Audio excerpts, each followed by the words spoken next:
ఇది కదా ఆఫర్ అంటే ఇప్పుడు ఎంత కొంటే అంత ఫ్రీ. విఆర్ఆ fine silver jewellery, Jubilee Hills check post, Hyderabad.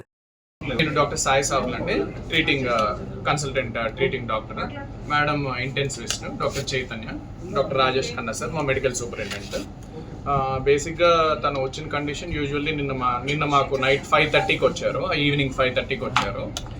5:30కి కొంచెం కంప్లీట్ డ్రౌజీ స్టేట్లో అట్లా తీసుకొని వచ్చారు.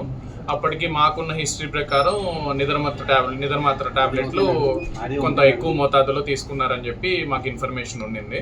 సో దాని ప్రకారంగా మేము ఏం చేసామంటే వెంటనే స్టమక్ వాష్ చేసాం. ఆవిడ అప్పటికి తీసుకొని 4 గంటలు అవుతుందని అన్నట్టు అన్నారు. సో బట్ స్టమక్ వాష్ చేసాము. స్టమక్ వాష్ చేసిన తర్వాత కొంచెం బ్రీతింగ్ డిఫికల్టీ వచ్చింది, బ్రీతింగ్ ప్రాబ్లం అట్లా వచ్చింది. సో బ్రీతింగ్ ప్రాబ్లం అట్లా రాగానే వెంటనే సిటీ స్కాన్ అది చేసుకున్నాము, సిటీ చెస్ట్, సిటీ బ్రెయిన్ అవన్నీ చేసుకున్నాము. కొంచెం పొలమారింది అన్నట్టు తెలిసింది. సో అంటే యూజువల్లీ ఆ మొత్తం మీద ఏమైనా పొలమారు ఉండాలి కొంచెం. అండ్ ఇంకొకటి స్ట్రెస్ ఇండ్యూస్డ్ పల్మనరీ ఎడిమా అంటారు. అంటే ఎప్పుడైనా కూడా ఇట్లా బాడీ ఏమన్నా అధిక స్ట్రెస్కి గురవుతే ఫ్లాష్ పల్మనరీ ఎడిమా అంటారు. అంటే మన లంగ్స్లో నీరులాగా చేరుతుంది.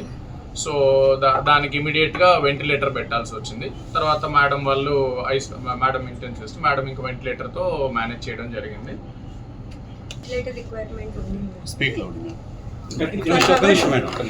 12 గంటల పైన ఆమెకి వెంటిలేటర్ అవసరం అనేది పడింది. సో ఇవాళ ఉదయం ఇప్పుడే ఆవిడకి కొద్దిగా వెంటిలేటర్ అనేది రిమూవ్ చేయడం జరిగింది. తాను పూర్తి స్పృహలోనే ఉంది. ఇప్పుడు ఆక్సిజన్ అవసరం పడుతుంది. వెంటిలేటర్ తీసేసి ఒక 2 hours ఆక్సిజన్ రిక్వైర్మెంట్ మీద ఉన్నారు. ఆక్సిజన్ మీద మాట్లాడడం కూడా జరిగింది, మాతో మాట్లాడారు ఏంటిది అనేది. చూడాలండి ఇంక ఇప్పుడు, అంటే ప్రస్తుతానికి వెంటిలేటర్ నుంచి ఇప్పుడే తీసాం కాబట్టి ఆక్సిజన్ రిక్వైర్మెంట్ అని చెప్పాం కదా, ఆస్పిరేషన్ అయిందని. ఆస్పిరేషన్ వల్ల కొద్దిగా ఇన్ఫెక్షన్ లాగా ఫామ్ అయ్యే అవకాశం ఉంటుంది. సో దానికి ఇప్పుడు యాంటీబయాటిక్స్ అవి ఆల్రెడీ స్టార్ట్ చేసేసాం నిన్న నైట్ నుంచే. చూద్దాం. బట్ యాజ్ ఆఫ్ నౌ చూస్తుంటే మటుకు స్టేబుల్ గానే అనిపిస్తున్నారు. మోస్ట్ లైక్లీ డేంజర్ నుంచి బయటకు వచ్చినట్టు. ఎంత మోతాదులో తీసుకున్నారు సార్?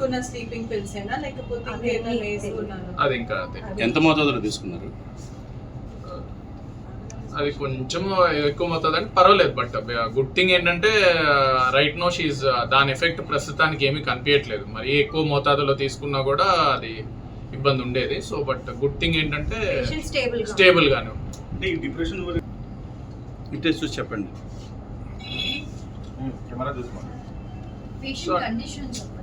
అదే పేషెంట్ కండిషన్ ఇందా చెప్పిందేనండి. ఇప్పుడు వెంటిలేటర్ తీసేసాం కాబట్టి 9 o'clockకి డెఫినెట్లీ రైట్ నో స్టేబుల్ ఉంది. అండ్ దాని యొక్క డోసేజ్ యొక్క మోతాదుది ఆవిడకి ఇప్పుడు ప్రస్తుతానికి బాడీ మీద అయితే ఏమీ ఇబ్బంది అయితే చేయట్లేదు. సో ఇప్పుడు మేజర్ మనకి ఆక్సిజన్ రిక్వైర్మెంట్ ఇది బెటర్ అయితే షీల్ బి డెఫినెట్లీ, అదే అందుకే చెప్తున్నాను కదా, she definitely out of danger లానే అనిపిస్తుంది యాజ్ ఆఫ్. తీసుకున్న పిల్స్ ఎగ్జాక్ట్లీ ఏంటండి? అది మనకి ఇంకా తెలియాలండి, ఎందుకంటే అది మోస్ట్ లైక్లీ స్లీపింగ్ టాబ్లెట్స్ అవి. అంటే కంప్లీట్ గా ఓరియంటేషన్ రాలేదు. సుమన్ టీవీలో మీ పర్సనల్ అండ్ బిజినెస్ ప్రమోషన్స్ కోసం కింది నెంబర్ కి కాంటాక్ట్ చేయండి.